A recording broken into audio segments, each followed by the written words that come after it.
Willkommen, bienvenue, and welcome back to Let's Learn the Electric Bass with Lyte. I'm glad you made it back to a second episode. I know there wasn't a whole lot of bass in that first one. I might have scared you off with the science or with the recommendation of going and learning from Scott. But you're back, so let's learn about tone.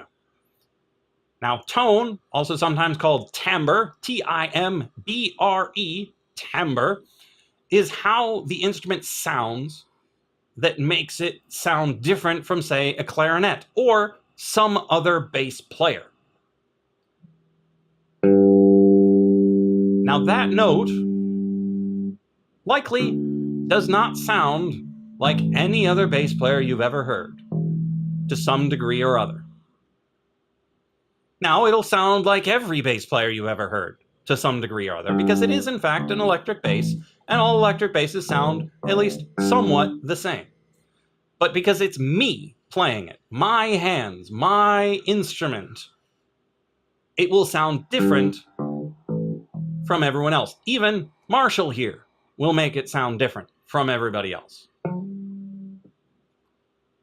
But why? What makes one instrument sound different from another? Well, that secret lies in the Overtones series. Now, you might not have heard of this. This is not a common musical thing that's thrown around for everybody to hear. But it's really important, and I don't know why people don't talk about it. But every note that you ever hear on any instrument is not just one pitch, just sitting there going, whoa, whoa, whoa, whoa, whoa, whoa. No. Each one of these also has higher pitches inside of it. So you got this note, but inside of that note is also this one. I'm not actually pressing the string. I'm just lightly pressing my finger on it, such that even if I remove it, it keeps doing that pitch instead of this one. And if we go higher up the neck,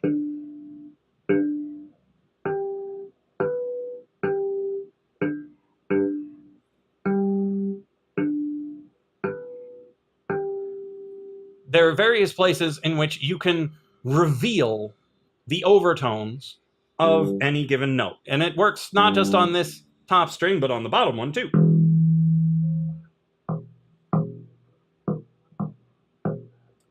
If I can find them.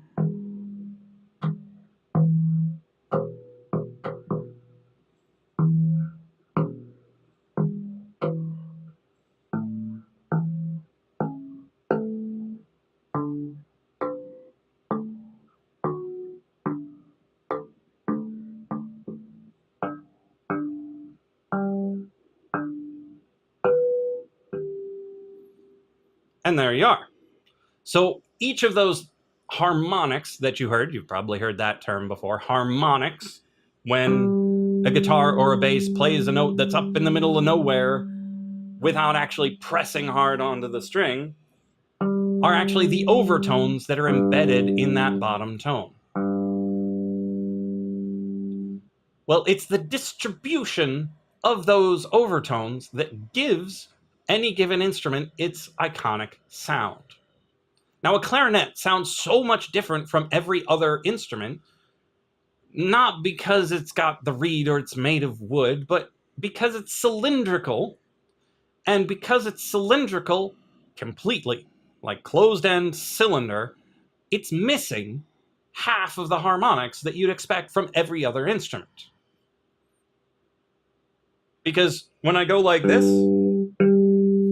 I'm taking the bottom note and kicking it up an octave. You've likely heard an octave. It's just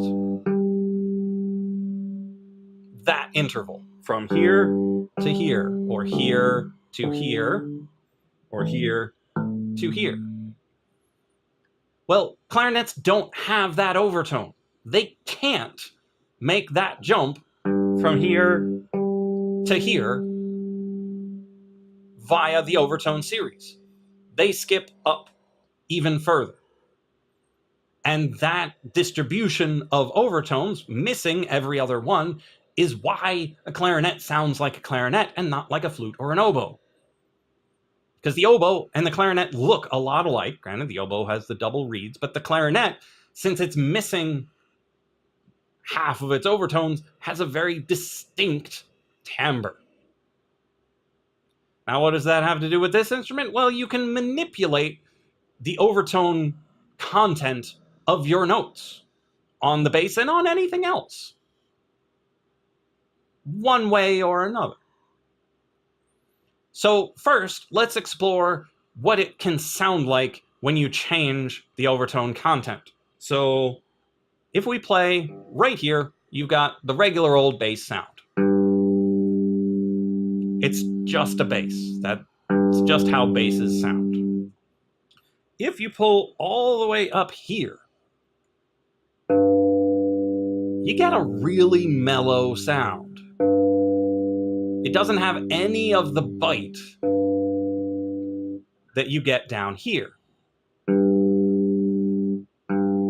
This cuts through significantly better than this.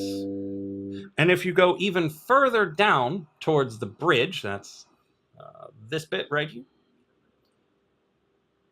you get way more overtone content. You get much bitier sound, as opposed to here, as opposed to here. Now that's because of how the string reacts to being plucked in the various places. When you're down here at the end, it's rather difficult to pluck because it's very close to the bridge. And so you end up getting a much more angled strike, and the more angled a strike is, the higher the overtone content, because a nice round tone actually has a nice round wave shape to it. Looks like an ocean wave going on by. But as you add more overtone content, it becomes more angular, more jagged, because you have tiny little fast waves going on that take it from being smooth to being more jagged. And that's what happens when you're down here at the bridge. Here, you get a nice balance between the two, and that's why you play here and not here. They could have designed the instrument such that you played primarily right here, but due to the balance of the tone versus the overtones, this is where we tend to play it. And in an acoustic instrument, this is where you would have the tone hole, which would send it into the resonating chamber to make the sound of the string much more pronounced. Now up here, since you're near the center of the string, it is putting most of the focus right there on the fundamental, the primary bottom note of what you're playing. And there's one other thing that leads to it doing that. So I was talking about how you have the overtones that are up, up, and away. Well, the reason those work is because the strings make standing waves. Standing waves. It's easiest to see on this big one, particularly if I pluck it right here. You see it wobbling back and forth?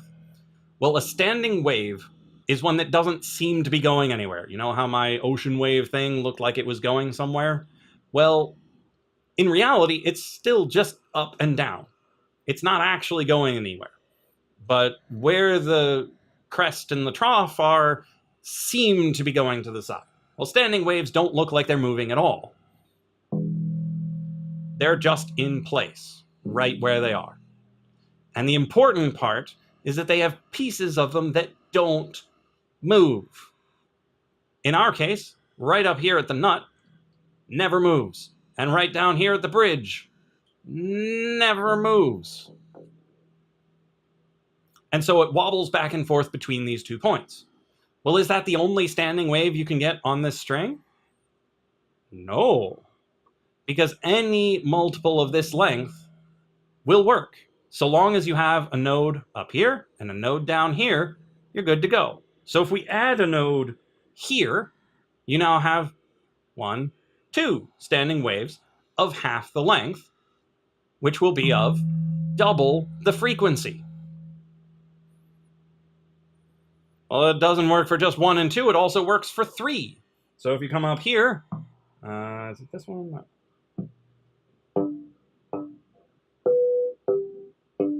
Yeah, right here. Divides the string in thirds.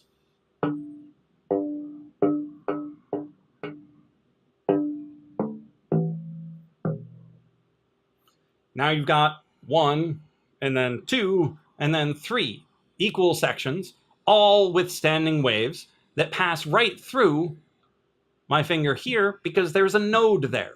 It doesn't move. So 1, 2, 3 sections.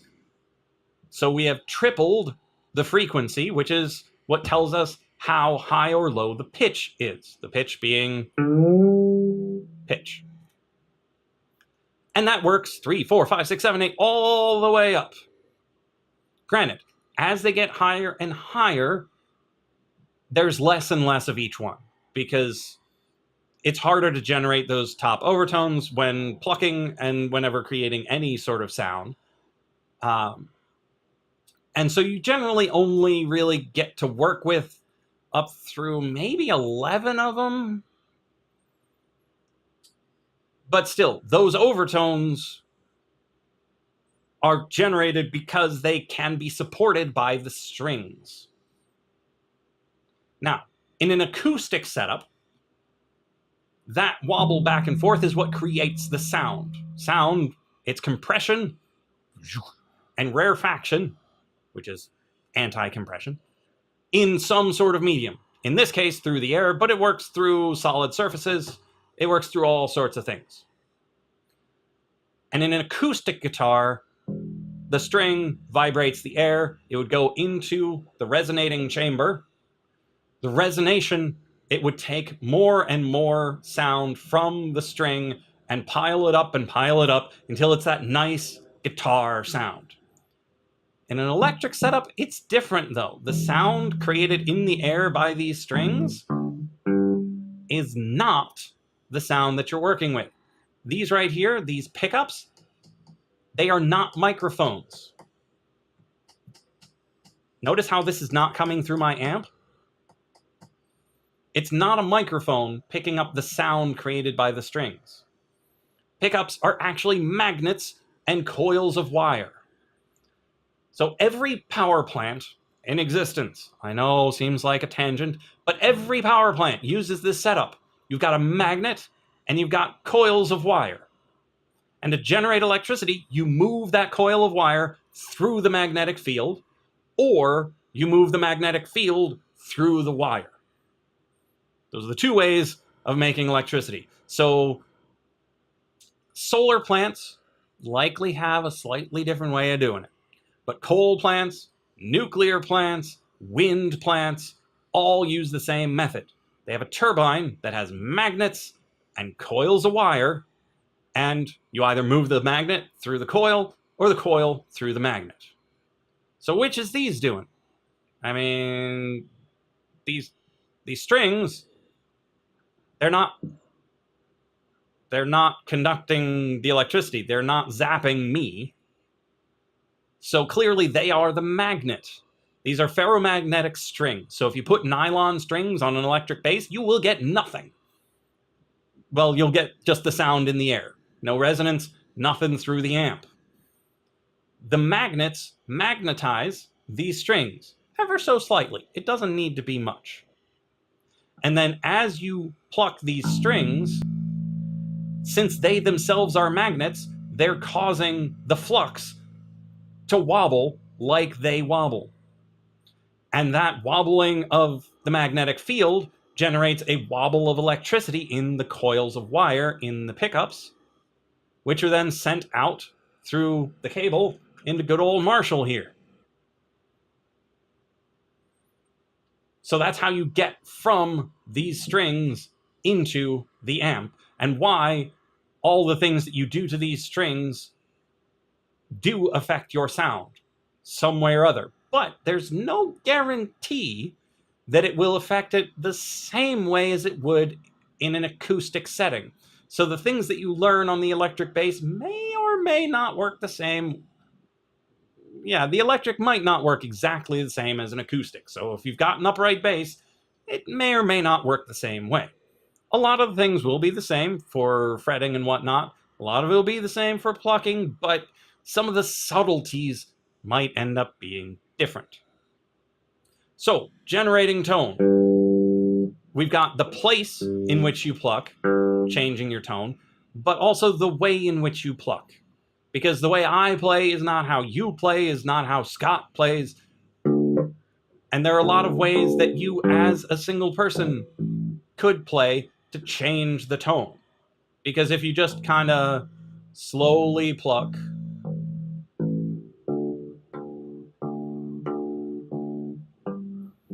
particularly with the meaty part of your finger, you can get rid of a lot of that overtone, make it nice and mellow.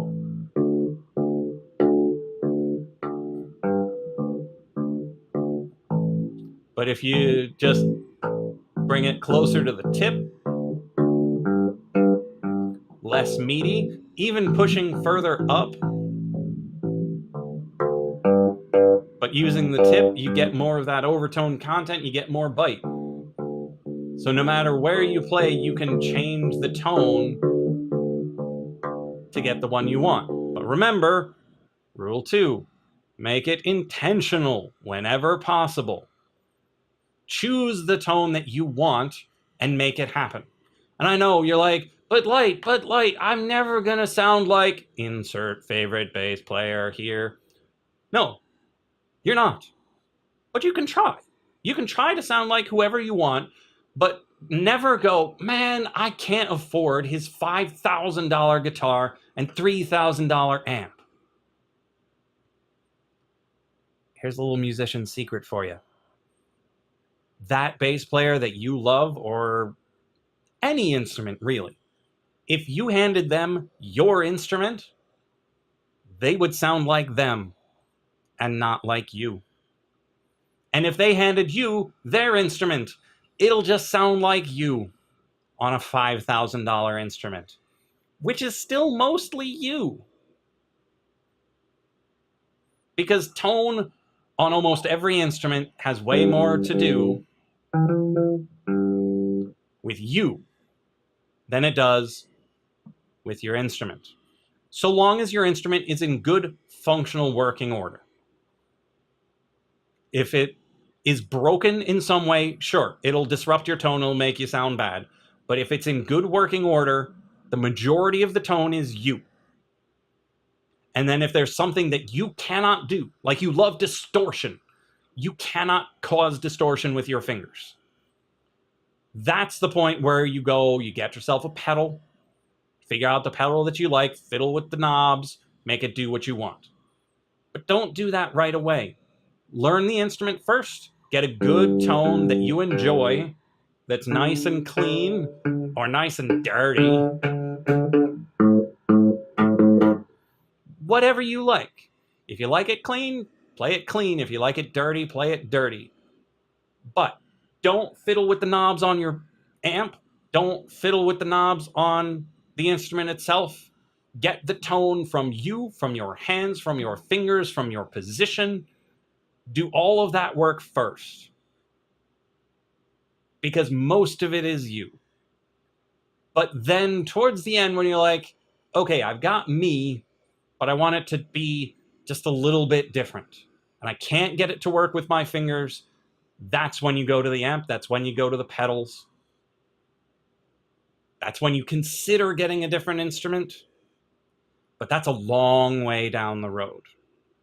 Right now, this is a super cheap instrument that I got for free when I bought my guitar. It's still perfectly fine. A cheap instrument, an expensive instrument, you can learn on a cheap one, you can learn on an expensive one. If you've got a lot of money to throw around and you want to play the bass, then get a nice one. There's nothing stopping you from getting a good instrument and learning on a good instrument. But a bad instrument isn't going to hold you back, really. Not too much. But then once you're good at it, then you can be like, okay, so I like the response of this bass better. I like the response of that clarinet better. That's why you get a new one. Because it makes your life a little bit easier. But for the most part, tone, articulation, musicality,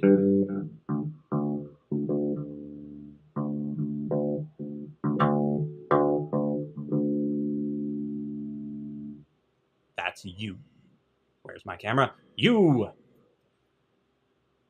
And so take your 20 minutes, play around with the tone, and we should always have something down in the comment section for these videos.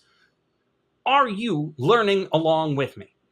Do you have a bass that you're learning? Do you have a clarinet that you're learning? Do you have some instrument that you are learning along with me? Because everything that I said today does in fact apply to every other instrument. Everyone has that overtone series. Everyone has ways of modifying it. Whether you're a clarinet, bass, trumpet, piano, little did you know you can change the tone on a piano as the player. Are you learning along? Or are you just watching because you like me or because you like the science? But leave a comment. Are you learning along with me? And I will see you in the next episode of Let's Learn to Play the Electric Bass with Lyte.